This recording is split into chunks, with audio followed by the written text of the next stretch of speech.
ওই জায়গায় আমরা স্থায়ীভাবে কোনো উন্নয়নমূলক কাজ করতে গেলেই প্রতিবারই আমাদেরকে নানাভাবে বাধা প্রদান এবং বিভিন্নভাবে চরম হয়রানি করছে। সর্বশেষ পরিচালনা কমিটির সভাপতি ছিলেন জেলা আওয়ামী লীগের সভাপতি অ্যাডভোকেট সিরাজুল মুস্তফা। আমরা তার অনবরত হুমকি ও চাপের কারণে দীর্ঘদিন ধরে স্থায়ীভাবে কোনো কিছু করতে পারিনি। 2320, 2321 এবং 2323-এর জায়গা রয়েছে। উক্ত 3টি বিএস দাগ যথাক্রমে বিএস খতিয়ান নম্বর 272, যা আমার পারিবারিক খতিয়ান, এবং বিএস খতিয়ান নম্বর 14, যা বেসামরিক বিমান চলাচল কর্তৃপক্ষ এর নামে চূড়ান্ত প্রচারিত রয়েছে।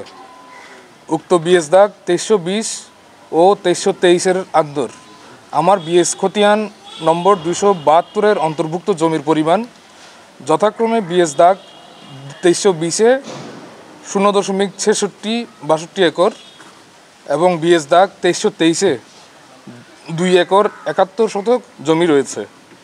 বাকি জমি বিএস খতিয়ান নম্বর 14, যা বেসামরিক বিমান চলাচল কর্তৃপক্ষের নামে প্রচারিত আছে। অত্র দাগসমূহে অন্য কোনো খতিয়ান নাই। তদনুযায়ী কক্সবাজার সৈকত বালিকা উচ্চ বিদ্যালয়ে আমার এবং বেসামরিক বিমান চলাচল কর্তৃপক্ষের খতিয়ানভুক্ত জমির উপর অবৈধভাবে জমির কিছু অংশে শিক্ষা প্রতিষ্ঠান পরিচালনা এবং সৈকত সুপারমার্কেট নামক ব্যবসা প্রতিষ্ঠান পরিচালনা করছে, যা থেকে বিশাল অঙ্কের টাকা আয় করে আসছে। অত্র মার্কেটের পশ্চিমাংশে ডিসেন্ট প্লাস নামীয় পোশাক বানানোর দোকান সংলগ্ন 2 শতক জমি, যা বিদ্যালয়ের সীমানা প্রাচীরের বাইরে দীর্ঘ 35 বছর যাবৎ প্রথমে রিক্সার গ্যারেজ, তারপর ইগল পরিবহনের গাড়ির পার্কিং এবং তারপর থেকে ছোলামুড়ির দোকান হিসেবে ভাড়া দিয়ে শান্তিপূর্ণ ভোগ দখলে আছি।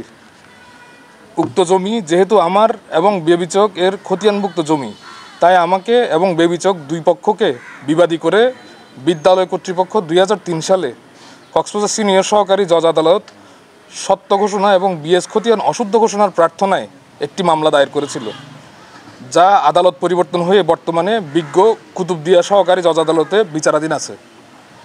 অত্র মামলায় আমি এবং বেবিচক অদ্যাবধি প্রতিদ্বন্দ্বিতা করে আসছি এবং আদালতের চূড়ান্ত সিদ্ধান্তের অপেক্ষায় রয়েছে। এ বিষয়ে বিদ্যালয় কর্তৃপক্ষ জেলা প্রশাসকের কাছ থেকে বন্দোবস্ত নিয়েছে বলে আদালতে দাবি করলে 1 নম্বর বিবাদী তথা বেবিচক আদালতে তাদের বর্ণনায় বাদীর আর্জিতে বর্ণিত মতে বাদীকে নালিশি জমি বন্দোবস্তি দেওয়া, বন্দোবস্তি দলিল রেজিস্ট্রি হওয়া, দখল দেওয়ার জমাবন্দি খতিয়ান হওয়া সম্পূর্ণ মিথ্যা ও ভিত্তিহীন বলে দাবি করে। 1 নম্বর বিবাদী সত্যদখলীয় নালিশি জমি জেলা প্রশাসক কিংবা অন্য কারো বন্দোবস্তি প্রদান করার অধিকার নাই ও থাকতে পারে না বলে উল্লেখ করে। একইভাবে আমার মালিকানাধীন বিএস 272 নম্বর খতিয়ানের জমিও জেলা প্রশাসক বন্দোবস্তি প্রদান করতে পারেন না বলে আমাদের বর্ণনায় উল্লেখ আছে। অতঃপর 2018 সালে 14 অক্টোবর বিজ্ঞ আদালতে বিদ্যালয়ের বর্তমান প্রধান শিক্ষক সমরচন্দ্র দেবনাথ স্বাক্ষরিত একটি লিখিত সত্যপাঠ পূর্বক বাদী অথবা বিদ্যালয় কর্তৃপক্ষ বিএস 272 নং খতিয়ানের কোনো জমি দাবি করেন না, তাই অত্র মামলা আর্জি থেকে বিএস 272 নম্বর খতিয়ানের শরিকদার অর্থাৎ আমরা বিবাদীগণকে বাদ দেওয়ার জন্য আবেদন করেন। কিন্তু আদালতকে বিএস 272-এর জমি দাবি করেন না জানালেও বাস্তবতা সম্পূর্ণ ভিন্ন। সাংবাদিক ভাইদের মাধ্যমে সকলকে আমরা অবহিত করতে চাই, দীর্ঘদিন ধরে কক্সবাজার সৈকত বালিকা বিদ্যালয়ের দক্ষিণ সীমানা প্রাচীরের বাইরে সৈকত মার্কেটের ডিসেন্ট প্লাস সংলগ্ন পশ্চিমের অংশ দোকান গৃহটি আমাদের, যা আমাদের রেকর্ডীয় বিএস খতিয়ান 272 নম্বর খতিয়ানভুক্ত, যা আমাদের ভোগ দখলে রয়েছে। দীর্ঘ 35 বছর যাবৎ অস্থায়ীভাবে ভাড়া দিয়ে আসলেও ওই জায়গায় আমরা স্থায়ীভাবে কোনো উন্নয়নমূলক কাজ করতে গেলেই প্রতিবারই আমাদেরকে নানাভাবে বাধা প্রদান এবং বিভিন্নভাবে চরম হয়রানি করছে এবং অত্যাবধি করে আসতেছে। অজ্ঞাতনামা বিভিন্ন লোকজনকে সাথে নিয়ে উক্ত প্রধান শিক্ষক সমরচন্দ্র দেবনাথ বিভিন্ন সময় নানা রাজনৈতিক প্রভাবশালী নেতাদের স্কুল পরিচালনার কমিটি সভাপতি করে আমাদের নানাভাবে চাপ প্রয়োগ করে আসছিল। সর্বশেষ পরিচালনা কমিটির সভাপতি ছিলেন জেলা আওয়ামী লীগের সভাপতি অ্যাডভোকেট সিরাজুল মুস্তফা। আমরা তার অনবরত হুমকি ও চাপের কারণে দীর্ঘদিন ধরে স্থায়ীভাবে কোনো কিছু করতে পারিনি। 2024-এর 5ই আগস্ট সরকার পট পরিবর্তন হলে আমি এবং আমরা ভুক্তভোগী পরিবারের আশা করেছিলাম এবার হয়তো উক্ত জমিতে কাজ করতে আর ঝামেলা হবে না। মাসখানেক আগে উক্ত জমিতে কাজ করার উদ্যোগ গ্রহণ করলে জনৈক গিয়াসউদ্দিন আফসেল নামে এক ব্যক্তি আমাকে নানাভাবে হুমকি ধমকি দিতে শুরু করেন।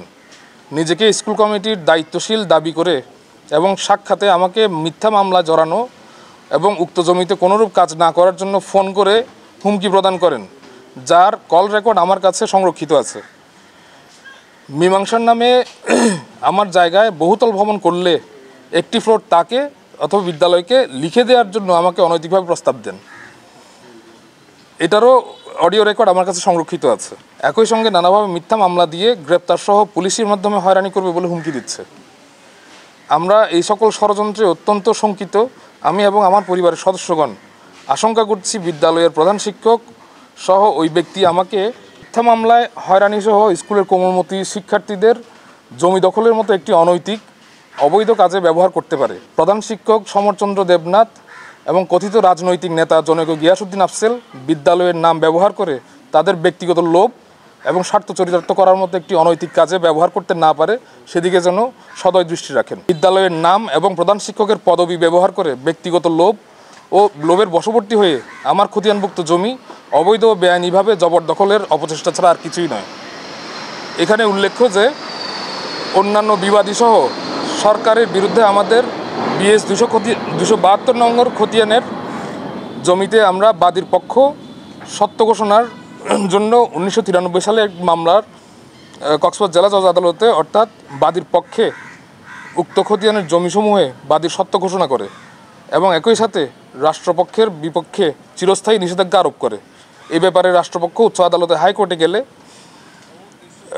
উচ্চ আদালত আগের রায় বহাল রাখে। ফলে আমাদের সত্য দখলীয় জায়গায় অন্য কোনো পক্ষ নাই।